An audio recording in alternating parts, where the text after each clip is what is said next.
My guest today is George Weigel, and George has recently put together a book compiled of essays from Father Paul Mankowski. It's called Jesuit at Large. I'm about 60% of the way through the book, and I'm reading it. I'm going, how come I've never heard of Father Paul Mankowski? How come I've never read anything about him or any of his works? And I'm thinking, this isn't like a Jesuit that I'm used to meeting. I have a Jesuit high school and university in my area, and there's only a few Jesuits I've met that are like Father Paul Mankowski.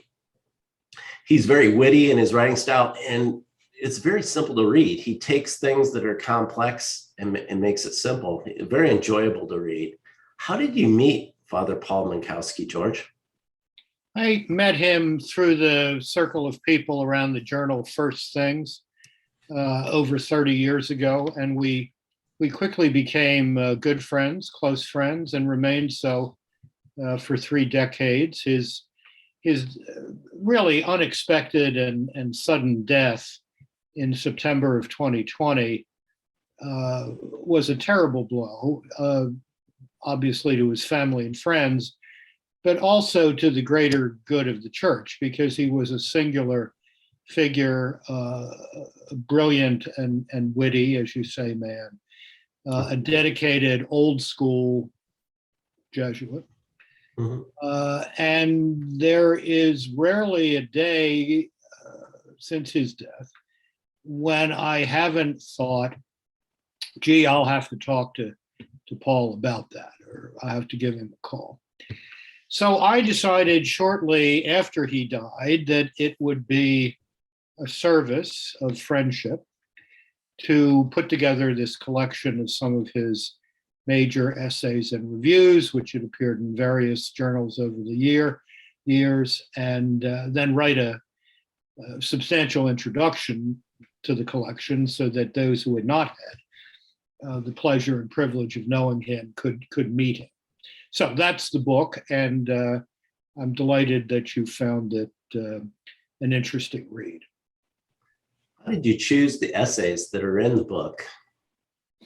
I picked them because they display the range of Father Mankowski's mind. There was virtually nothing in which he wasn't interested, and there was very little about which he was not deeply knowledgeable. I think Father Mankowski was probably the smartest guy I've ever met. And I have met an awful lot of brilliant people in the course of my life. He was an extremely gifted linguist, but he also knew history, he knew literature, he knew philosophy, he knew theology, he knew the sports world. Another old friend of his, Phil Lawler, and I were speaking about this book recently. And the one thing that we both agreed we had never talked with Paul Mankowski about was music. I don't know how that fell through the cracks, but he was deeply and thoroughly knowledgeable about many, many things, and had a gift for crisp writing that I think is really was unparalleled in U.S. Catholicism in recent decades. Mm-hmm. How did you come up with the title Jesuit at Large? It popped into my head. nothing complicated about it. I mean, Paul was a large-scale figure, so there's a bit of a pun here. He was not a huge man physically, but he was a substantial man physically. And the title also expresses something about the breadth of his interests and the breadth of the topics covered in the book. Mm-hmm. As you were putting the book together, what did you learn from reviewing the writings and doing the editing of Paul? I really did very little editing of his material. I just, there were some copy editing issues with some of the essays and reviews, but basically these are these essays and reviews are as they appeared in various publications. They didn't need any help from me. And I doubt that they needed much help from the editors of the journals in which they appeared. He was a real craftsman as a writer, and I don't think he needed a lot of editing. Mm-hmm. Why hadn't we heard much about him or seen more of his writings, George? Well, I think the people around the journal First Things knew Father Mankowski very well. He was a prominent writer in the in that magazine in the early to mid 1990s, and then again in the first decade or so of the new century. A lot of his other material appeared in more or in lesser circulation journals. He was close to Jim and Helen Hitchcock. Helen died several years ago. She was the editor of the Adoremus Bulletin, which was very interested in the reform of the liturgy. And Paul Menkowski would put essays in there from time to time. But the real reason why I think a lot of people weren't as familiar with him as might have been otherwise the case is that for the better part of 10 years, he was shut down by his Jesuit superiors from writing publicly. Mm-hmm. And the reasons for that are explained in the one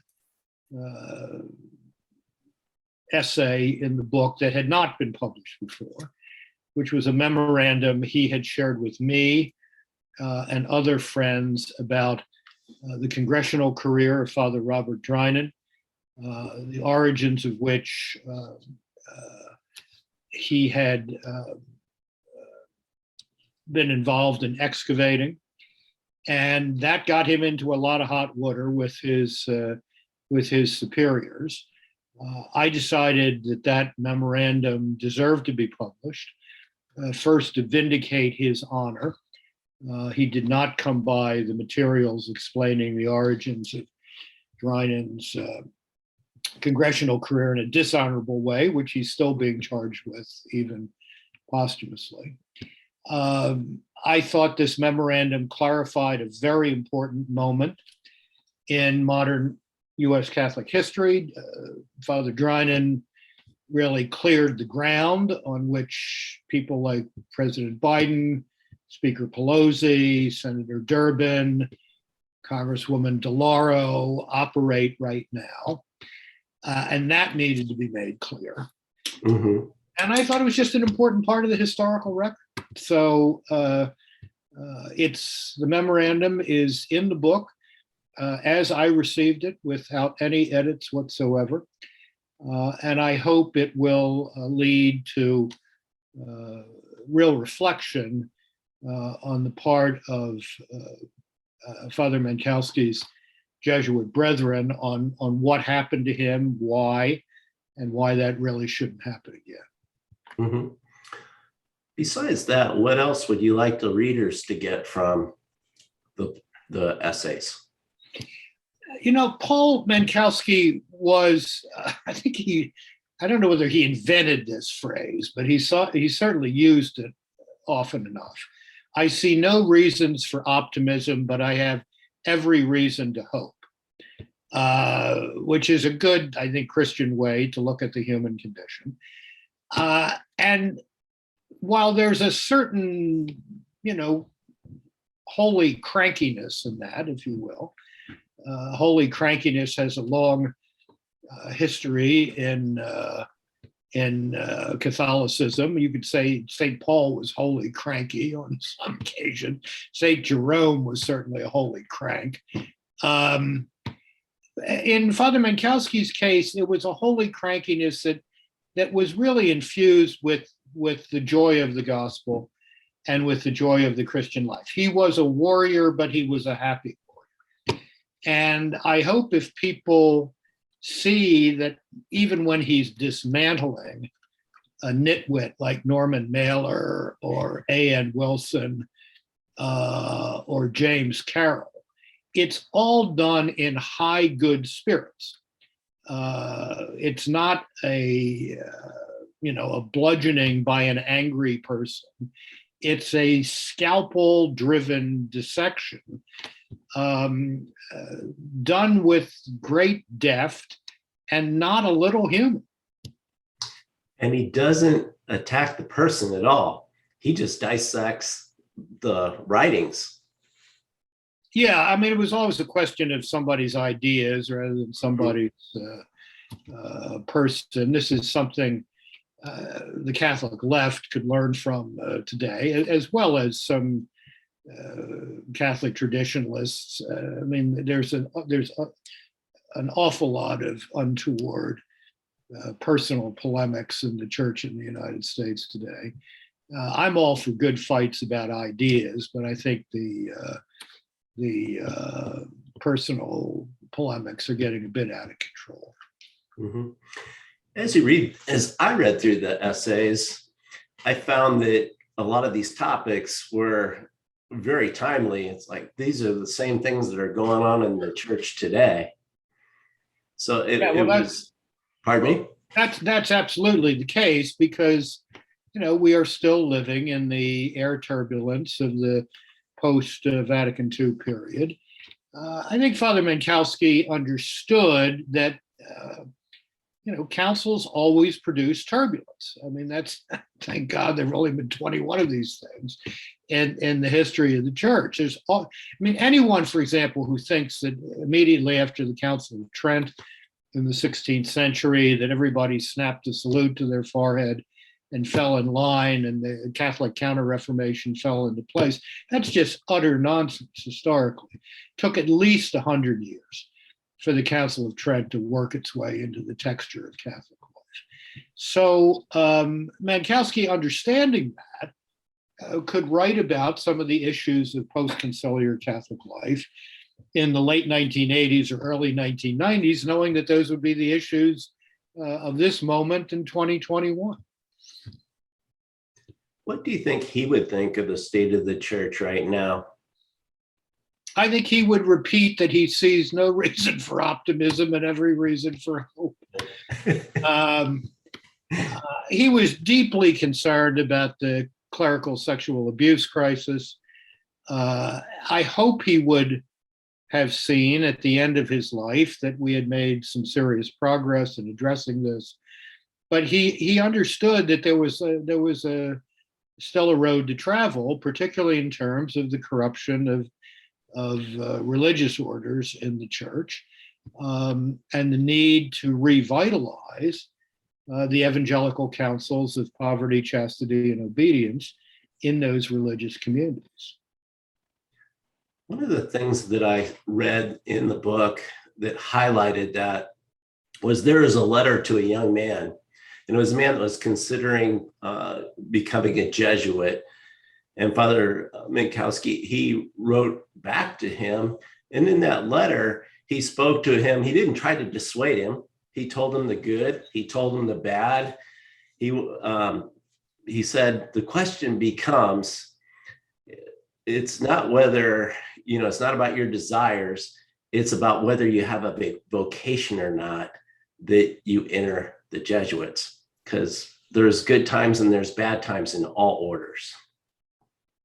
Yeah, that was a very striking letter that one of his friends sent me, and I incorporated it into the biographical introduction I wrote, because A, it's a very moving statement. B, it explains something about his own experience of religious life. And it's probably it is just as true today as it was when he wrote it 20 some years ago. Mm-hmm. And it spoke of the Dominicans and the problems that they had, and then the problems that the Jesuits are going through today. There's good times and there's bad times, and there will be good times again. It was that optimism, that hope. Well, I have increasingly concluded addresses to Catholic audiences in recent years by reminding people that while there are libraries full of books about the history of the church, there is only one divinely inspired history of the church. It's called the Acts of the Apostles. It's the 5th book of the New Testament. And it ends with a shipwreck. And the shipwreck becomes the occasion to expand the church's mission into previously unevangelized territory. That's a good metaphor for really any moment in Catholic history, but particularly, I think, a turbulent one, like we've been living through in recent decades. What do you think that Father Mankowski will be remembered for?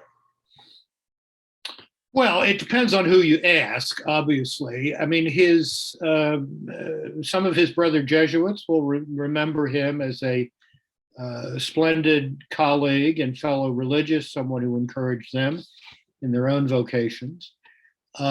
His readers will remember him as a really scintillating writer who was, I think, incapable of writing a dull sentence.